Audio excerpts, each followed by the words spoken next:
गर्मियों का मौसम शुरू हो गया था। अब जंगल में बाहर कोई पक्षी ही दिखाई देता था। चुनचुन चिड़िया अपने भोजन की तलाश में इधर उधर घूम रही थी और प्यास भी लग रही है और नदी भी दूर है। रानो चिड़िया कभी इधर जाती तो कभी उधर जाती। आखिर उसे कुछ दाने चावलों के मिल ही जाते हैं। चुनचुन चिड़िया अब चावलों के दाने लेकर अपने घर की तरफ आ रही थी कि उसे रास्ते में तोता मिलता है। चिड़िया बहन देखो तो आज धूप कितनी तेज है। हाँ, धूप तो सच में ही बहुत तेज है।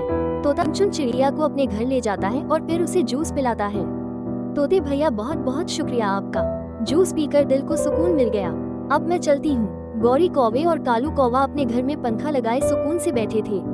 मम्मा, फ्रिज में से तो पानी खत्म हो गया है, मुझे प्यास लगी है। कालू, अरे ओ कालू, उठ जाओ, अब सारा दिन सो गया क्या? क्या हो गया है? अब क्या करूँ मैं? सुकून से सोने भी नहीं देती। नदी से पानी लाओगे या उसके लिए भी मैं अपने भाइयों को ही कहूँ? हर वक्त ताने देती रहा करो, इसके अलावा तुम्हें और कोई काम नहीं है। जाता हूँ मैं भी साथ जाऊंगा। जाओ जाओ, ये लो, तुम ये बोतल भर लाना। कालू कौवा बड़ी बोतल उठाता है और जग्गू छोटी बोतल लेता है। दोनों पानी लेने के लिए नदी पर चले जाते हैं। पापा, मुझे नहाना है, कितना ठंडा पानी है। ठीक है, नहा लो, मगर याद रहे इस किनारे से ज्यादा आगे मत जाना। ठीक है पापा। ठंडी ठंडी हवा में कालू कौवे को फिर से नींद आने लगती है और कालू कौवा फिर से सो जाता है और जग्गू कौवा नदी में नहाने लगता है। चुनचुन चिड़िया अपने बच्चों को चावलों से खिचड़ी बनाकर देती है। गुड़िया, बेटी चटाई बिछाओ और पानी रखो, मैं खिचड़ी लाती हूँ। गुड़िया चटाई बिछाती है और पानी वाला मटका और गिलास वहाँ रखती है। चिड़िया खिचड़ी लाकर रखती है। फिर वो सब मजे मजे से खिचड़ी खाते हैं। बच्चों, बाहर बहुत ज्यादा धूप है और अब तो बहुत कम पक्षी ही बाहर निकलते हैं, इसलिए अब आप दोनों घर पर ही खेला करोगे। प्यास के मारे बुरा हाल है। कहाँ रह गए ये दोनों बाप बेटा? लगता है मुझे खुद ही जाना पड़ेगा। गौरी कौवे झाड़ू उठाकर गुस्से में घर से बाहर निकलती है। वो सीधी नदी पर जाती है। कालू कौवा अभी तक सो रहा था।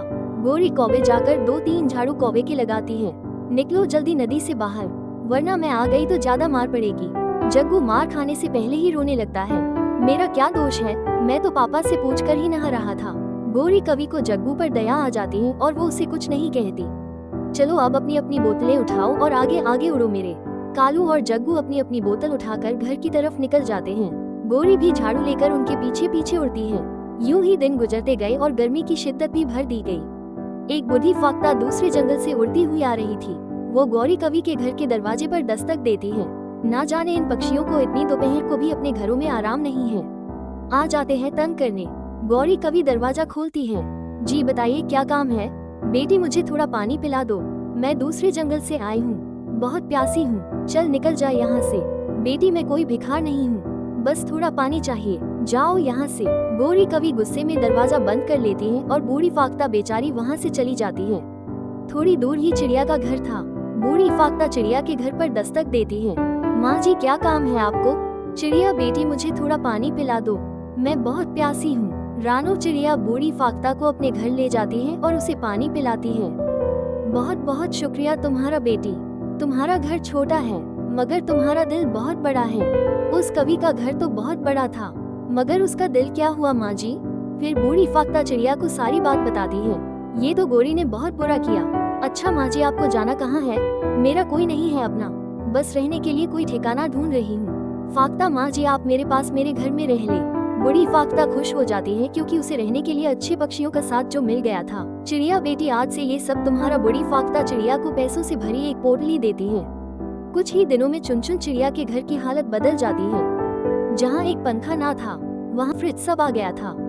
कालू, उस चिड़िया के हाथ कौन सा खजाना लग गया है? ये सब बूढ़ी फाख्ता के कारण हुआ है। सुना है वो बहुत अमीर है। हाँ, मगर अकेली थी इसलिए चिड़िया के साथ रहने लगी। हाय रे गौरी, मेरी फूटी किस्मत, काश मैं उस दिन बूढ़ी फाख्ता को पानी पिला देती तो आज वो सब मेरा होता। सभी पक्षी नदी किनारे ठंडी हवा का मजा ले रहे थे। इतने में मौसम का हाल बताने वाला पक्षी आता है। सुनो सुनो सुनो सुंदरपुर के पक्षियों सुनो, अगला पूरा हफ्ता आपके जंगल में बारिशें होंगी। मौसम बताने वाला पक्षी मौसम का हाल बताकर चला जाता है। हमने तो मजबूत घर भी नहीं बनाए, ना जाने कैसी होंगी ये बारिशें। हमारे छोटे छोटे बच्चे तो बीमार पड़ जाएंगे। हरियाली बहन, कहे तो तुम ठीक रही हो, हमें कुछ तो करना होगा। दोस्तों, हमें आज ही सूखी लकड़ी तलाश करने जाना चाहिए। कालू कौवे को साथ ले जाते हैं। उसके होटल की लकड़ी बहुत मजबूत है। वो लकड़ी के बारे में ज्यादा जानकारी रखता है। कालू कौवे का उसी जंगल में एक बहुत बड़ा होटल था। कालू कौवे का होटल बहुत ही मजबूत लकड़ियों से बना हुआ था। सभी पक्षी कालू कौवे के पास पहुंच जाते हैं। कौवे भैया, हम सब आपको लेने आए हैं। मौसम की जानकारी देने वाला पक्षी बताकर गया है कि अगला पूरा हफ्ता हमारे जंगल में बहुत बारिशें होंगी। फिर कालू कौवा उन सब पक्षियों के साथ लकड़ी की खोज में जाता है।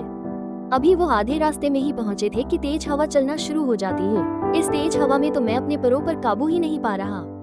हमें वापस चलना चाहिए वरना कोई नुकसान भी हो सकता है। चिड़िया जब अपने घर आती है तो देखती है कि गुड़िया का रो रो कर बुरा हाल था और उनका घर टूट चुका था। मम्मा देखो, हमारा घर टूट गया। अब हम ऐसी तेज हवा में कहाँ जाएंगे? मेरी बेटी चुप हो जाओ। कालू कौवा तो अपने होटल के कमरे में घोड़े बेचकर सो रहा था। कालू भाई दरवाजा खोलो। कालू झट से उठता है और दरवाजा खोलता है। तुम जल्दी से अंदर आ जाओ। चुन चिड़िया होटल के अंदर चली जाती है। कालू भैया, इस तूफान ने मेरा घर तोड़ दिया, इसलिए मैं आपके पास होटल का एक कमरा लेने आई हूँ। सारे कमरे ही खाली पड़े हैं, जो अच्छा लगे ले लो। क्यों, ऐसा क्यों है? कालू भाई, आपके रेट बहुत ज्यादा है, इसे जरा कम करो। अगर आप ऐसा करोगे तो जब तक पक्षियों के घर नहीं बन जाते वो आपके होटल में ही रहेंगे। कम रेट देकर कालू कौवे के होटल में रहने के लिए आ जाते हैं। रात होने के साथ ही बारिश भी शुरू हो जाती है। उसी रात दूसरे जंगल से दो चोर उल्लू उस जंगल में आते हैं। बड़े भाई, ये क्या, सारे घर तो खाली हैं। हमारा काम तो और आसान हो गया। समेट लो। सभी पक्षियों के घरों से कीमती चीजें चुराकर भाग जाते हैं। अगले दिन जब बारिश रुकती है तो पक्षी अपने घरों को देखने के लिए आते हैं। ये क्या हो गया? हम तो लुट गए, बर्बाद हो गए। हमारा सब कुछ चोर चोरी करके ले गया। सभी पक्षी मिलकर राजा चील के पास जाते हैं। सिपाहियों, जंगल का चप्पल चप्पा छान मारो। दूसरी तरफ जब चोर उल्लू चोरी करके अपने घर जाते हैं तो उनके घर तो टूट चुके थे। बड़े भाई, हमें जल्द से जल्द किसी सुरक्षित जगह जाना होगा, वरना राजा झील हमें छोड़ेगा नहीं। मैं एक होटल जानता हूँ, हमेशा खाली ही रहता है, क्यों ना हम वहाँ चले जाएं। फिर वो दोनों चोर उल्लू कालू कौवे के होटल में आ जाते हैं। कालू कौवा दरवाजा खोलता है। चुपचाप अंदर आने दो वरना हम तुम्हें जान से मार देंगे। हम यहाँ सिर्फ एक रात रुकेंगे, सुबह होते ही चले जाएंगे। कालू कौवा उन्हें पहचान लेता है कि वो तो चोर उल्लू हैं। हाँ उल्लू जी, आप जब तक चाहे मेरे होटल में रह सकते हैं। चोर उल्लू जैसे ही कमरे में जाते हैं तो कालू कौवा बाहर से दरवाजे की कुंडी लगा देता है और चील राजा और बाकी पक्षियों को बुलाता है। चील राजा कालू कौवे से बहुत खुश होता है। शाबाश कौवे, तूने तो बहुत बड़ा काम किया है, तुम्हें इसका बहुत बड़ा इनाम मिलेगा। चल राजा। चील राजा, हमने कोई चोरी नहीं की। पक्षी अपने सामान को पहचान लेते हैं और अपना अपना सामान वापस ले लेते हैं। चील राजा दोनों चोर उल्लुओं को जेल में डाल देता है और कालू कौवे को इनाम देता है। कालू कौवे को भूख लगी हुई थी। कालू कौवा उड़ता हुआ चिड़िया के घर में बारिशों के लिए जमा किया हुआ दाना चुराकर खाने लगता है। ज्यादा दाना खाने से कौवे के पेट में दर्द शुरू हो जाता है। कौवा बहुत मुश्किल से उड़ता हुआ अपने घर जाता है और घर जाते ही घोंसले में गिर जाता है। चिड़िया अपने बच्चों से कहती है, मैं बुलबुल को बुलाने जा रही हूँ। पेट में दर्द है तो फिर जरूर कालू अंकल ने ही हमारा दाना चुरा कर खाया होगा। अगर कालू कौवे ने हमारा दाना चुराया होगा तो आज उसे सजा भी जरूर मिलेगी। फिर चुन चिड़िया अपना छाता लेकर बुलबुल के घर की तरफ जाती है। अगर उसने मेरा दाना चुराकर खाया हुआ तो उसे वो बड़ा टीका लगाना है। चिंता न करो रानो चिड़िया, कालू अपने मुंह से बोलकर बताएगा कि उसने तुम्हारा दाना खाया है या नहीं। बुलबुल अपना बॉक्स उठाती है और चिड़िया के साथ चलती है। बुलबुल कौवे को दवा पिलाती है। दवा पीने से भी दर्द नहीं रुका। अगर सच नहीं बताओगे तो तुम इस दर्द से मर जाओगे। माँ कसम, 2 दाने बाजरे के खाए थे या मकई के दाने खाए थे मैंने, तो फिर इसने जरूर मेरे घर से ही मकई के दाने चुरा कर खाए हैं। बुलबुल अपने मुंह से मेरा टीका निकालती है। फिर चुन चिड़िया कौवे की टांगे पकड़ती है और बुलबुल डॉक्टर बड़ा टीका कौवे की पीठ पर लगाती है। मर गया मैं, फिर कभी दाना चुरा कर नहीं खाऊंगा। चिड़िया और बुलबुल अपने अपने घरों को चली जाती हैं। अब जब कौवे के पेट की दर्द रुकेगी तो गोरी से मार पड़ेगी। खिड़की के सामने से कौवा भागता हुआ गुजरता है तो रानो चिड़िया के दोनों बच्चे